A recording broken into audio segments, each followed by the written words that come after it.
వైసీపీకి తాము రాజీనామా చేసిన సంగతి అందరికీ తెలిసిందే.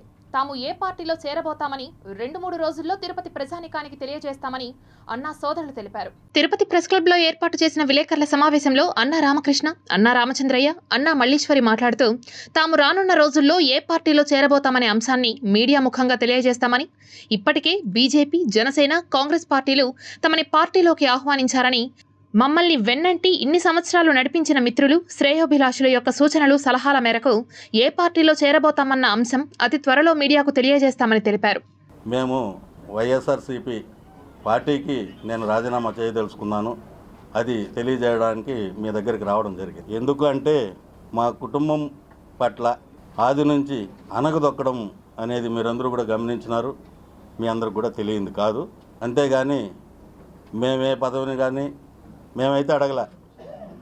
మా ఇంటికి వచ్చి మీకు మేయర్ ఇస్తానని వాళ్ళు ప్రలోభ పెట్టినారు, కానీ మాకు కావాలని అయితే మేము ఏ రోజు వాళ్ళని అడగలేదు. గౌరవం లేని చోట ఉండలేం కదండి. పంజాయ్కినే లోటస్ ఫండ్కి తీసుకుపోయేసి జగన్మోహన్ రెడ్డి దగ్గర కండువ కప్పించింది మీరే కదా. ప్రాధాన్యత లేని చోట పనిచేస్తామా? ఇండిపెండెంట్గానే గెలుస్తాం. ఈ రోజైనా కూడా ఇండిపెండెంట్గా రాజీనామా చేసి కావాలంటే రండి, పోటీ చేయమనండి. ఎవరినో మేము ఇండిపెండెంట్గానే కూడా గెలుస్తాం. రేపైనా సరే మేము రాజీనామా ఇప్పుడుగైనా సరే రేపు తెల్లారితో పెట్టమనండి. ఎవరు వస్తారు రమ్మనండి, మేము గెలవడానికి మేము సిద్ధంగా ఉన్నాం. మా ప్రయత్నాలు అయితే మేము చేస్తాం. పార్టీలో చేరినా చేస్తాం, పార్టీలో చేరకపోయినా చేస్తారు. మా కుటుంబము ఇక్కడ ఉన్నటువంటి 400-500 మంది కింద ఉంటున్నారు. వాళ్ళందరికీ కూడా మేము ఒక దారి చూపించాలి. మా ప్రాంతం డెవలప్ కావాలి, రోడ్లు వేయాలి, డ్రైన్స్ కట్టాలి. మా జనానికి ఉన్నటువంటి సమస్యలు ఉన్నాయి, విపరీతమైన సమస్యలు. ఏదో ఒక పార్టీలో నిర్ణయం తీసుకోవడం కోసం మేము రేపో ఎల్లుండో అందరితో కూర్చొని మాట్లాడి, మా తమ్ముడు వీళ్ళందరూ కూర్చొని మాట్లాడి ఒక నిర్ణయం అయితే తీసుకుంటాం. తీసుకోమని చెప్పం, తీసుకుంటారు. కానీ నేను మాత్రం బీసీ కండవనే కప్పుకుంటాను. ఎందుకంటే అన్ని రాజకీయ పార్టీలు చూసిన వాడిని, అన్ని రాజకీయాలలో ఎదిగి ఇబ్బందులు పడినటువంటి వాడిని.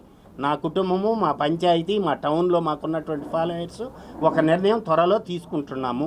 డౌట్ అయినాడు సార్, అయినాడు. ఆయనే కాదు, కాంగ్రెస్ వాళ్ళు అయినారు, బీజేపీ వాళ్ళు అయినారు, ఎంపీగా ఇచ్చిన ఆయన అయినాడు, ఈ శ్రీనివాసులు అయినాడు. ప్రతి ఒక్కరు మాతో కాంటాక్ట్లోకి వచ్చినారు. ఎందుకంటే మేము జన మనుషులు. మేము జనానికి వ్యతిరేకం కాదు, లీడర్లకు వ్యతిరేకం కాదు, ఎమ్మెల్యేకి కూడా మేము వ్యతిరేకం కాదు. మాకు చేసిన ద్రోహం గురించి మాట్లాడుతున్నాం.